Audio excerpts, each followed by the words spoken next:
అసలే ఎండాకాలం ఆపై హైదరాబాద్ నగరం సమ్మర్లో తాగునీటి కటకట అందరికీ తెలిసిందే.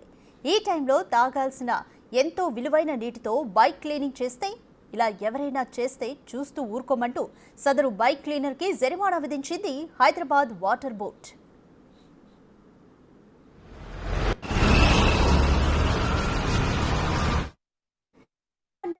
పంజాగుట్ట నుంచి జూబ్లీహిల్స్ మెయిన్ రోడ్డుపై వెళ్తుండగా రోడ్ నెంబర్ 78లో వాటర్ లీకేజీ కనిపించింది. ఈ లీకేజీ కారణమేంటో ఆరా తీయమని స్థానిక జీఎంను ఆదేశించారు ఎండీ. దీంతో ఆ జీఎం లీకేజీ జరిగిన చోటుకెళ్లి పరిశీలించారు. తీరా అక్కడికి వెళ్లి చూస్తే ఒక వ్యక్తి జలమండలి సరఫరా చేసే తాగునీటితో తన బండిని కడుగుతున్నాడు.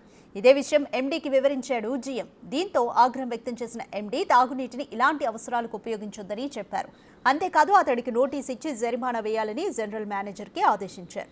ఎండీ ఆదేశాల మేరకు ఆ వ్యక్తికి ₹1000 జరిమానా విధించారు అధికారులు. ఎవరైనా ఇలాంటి పనులు చేస్తే తగిన చర్యలు తప్పవని హెచ్చరించారు.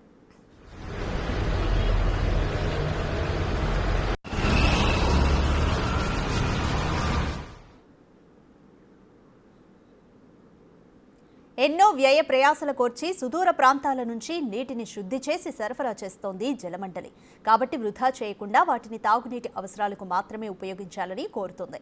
ఇప్పటికే నగరంలో భూగర్భ జలాలు అడుగంటిపోగా కొన్ని ప్రాంతాల్లో ట్యాంకర్లకు డిమాండ్ భారీగా పెరిగింది. రానున్న 2 నెలలు నీటికి ఇబ్బంది ఎదురయ్యే అవకాశం ఉన్నందున ప్రజలు తాగునీటి అవసరాలకై సరఫరా చేసే శుద్ధమైన నీటిని వృధా చేయరాదని విజ్ఞప్తి చేస్తోంది.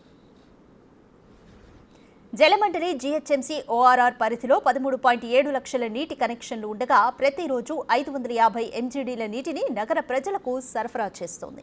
1000 లీటర్ల నీటి సరఫరాకు ₹48 వ్యయం చేస్తోంది. కేవలం తాగునీటి అవసరాల కోసం ఉద్దేశించిన సురక్షిత నీటిని వాహనాలను శుభ్రం చేయడానికి, గార్డెనింగ్, ఇళ్ల పరిసరాలను కడగడానికి వృధా చేస్తే చట్ట ప్రకారం తగిన చర్యలు తీసుకుంటామని హెచ్చరిస్తున్నారు జలమండలి అధికారులు.